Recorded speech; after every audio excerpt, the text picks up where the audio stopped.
तो धर्म के सवाल पर हर तरफ धुआंधार संग्राम है। एक बड़ा विवाद रामचरितमानस की चौपाइयों पर हो रहा है, तो समाजवादी पार्टी ने उन चौपाइयों को दलित विरोधी बताकर मोर्चा खोल दिया है। लखनऊ में ही समाजवादी पार्टी के दफ्तर में बाकायदा पोस्टर बैनर लगाकर चौपाइयों को हटाने की मांग की जा रही है।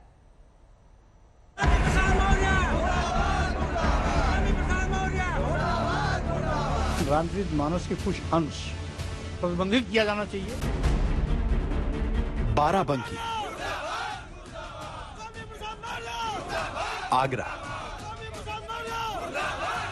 मिर्जापुर, प्रतापगढ़, अयोध्या।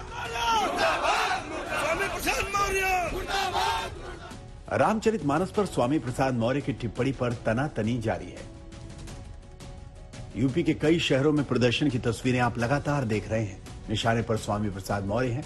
प्रयागराज से बाबा बागेश्वर की नाराजगी भी सामने आई है। मानस को लेकर यूपी में जलाई गई, आपने देखा विरोध हुआ, कुछ मंत्री हैं, पुराने मंत्री रहे हैं, आपका क्या कहना है? सठे साठ्यम समाज रहते, ऐसे लोग कैंसर का रोग हैं और ये इनको भारत में रहने का अधिकार है।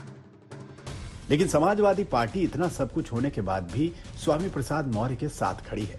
रामचरितमानस की कुछ चौपाइयों पर समाजवादी पार्टी की सियासी चढ़ाई जारी है।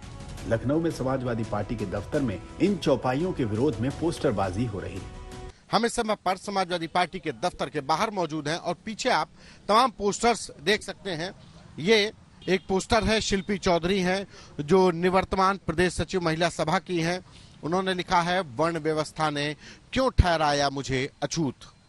उसके बाद दूसरा पोस्टर लगाया गया है शूद्र गौतम राणे सागर की तरफ से, जिसमें शूद्र समाज की जो बात करेगा वही दिल्ली पर राज करेगा। ये अकेले दो पोस्टर ही नहीं है, तमाम ऐसे पोस्टर हैं। दूसरा पोस्टर आपको एक दिखाई पड़ेगा जिसपे लिखा है, गर्व से कहो हम शूद्र हैं, डॉक्टर शूद्र उत्तम प्रकाश सिंह पटेल। अब तमाम लोग ऐसे पोस्टर्स के में अपने नाम के आगे शूद्र लिखने लगे हैं। समाजवादी पार्टी कह रही है कि रामचरितमानस की कुछ चौपाइयों से एक बड़ा वर्ग आहत है। जिन चौपाइयों से दिक्कत है उन्हें मानस से निकालने में हर्ज क्या है? देखिए, जहाँ तक सवाल रामचरितमानस का है तो समाजवादी पार्टी रामचरितमानस के खिलाफ नहीं है।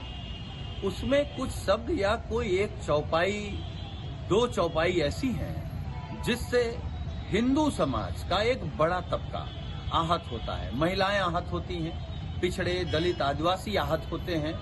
तो मुझे लगता है कि उसको हटा देना चाहिए। और मुझे ये भी भरोसा है कि आज खुद गोस्वामी तुलसीदास जी होते और उनको लगता कि एक हिंदू का बड़ा तबका उनकी किसी बात से, किसी चौपाई से इतना आहत है, तो वो खुद रामचरितमानस से उस चौपाई को हटा देते।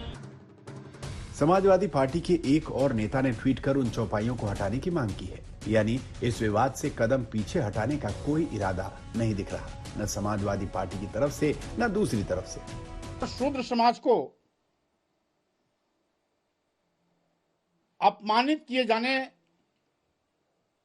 की व्याख्या करता है। शूद्र समाज में आने वाली कुछ जातियों को इंगित कर नीच और अधम कहता है। मैं तो केवल इसी मात्र कुछ बिंदुओं पर, चूंकि ये अपमानजनक टिप्पणी है, गाली है, इसलिए इसको संशोधित किया जाए या प्रतिबंधित किया जाए, एक छोटी सी मांग है। उसमें से कुछ ऐसी चौपाइयां निकाल करके और इस प्रकार से विवाद खड़ा करना और समाजवादी पार्टी के मुखिया श्री अखिलेश यादव जी के इशारे पर सब कुछ करना, मैं समझता हूं कि इसके लिए उत्तर प्रदेश ही के बाहर इनकी कहीं हैसियत नहीं है, लेकिन उत्तर प्रदेश की जनता इनको इतनी कड़ी सजा सुनाएगी। स्वामी प्रसाद मौर्य और केशव प्रसाद मौर्य यूपी के दो बड़े पिछड़े नेताओं के बयानों से साफ है कि यह घमासान चलता रहेगा। आज तक ब्यूरो।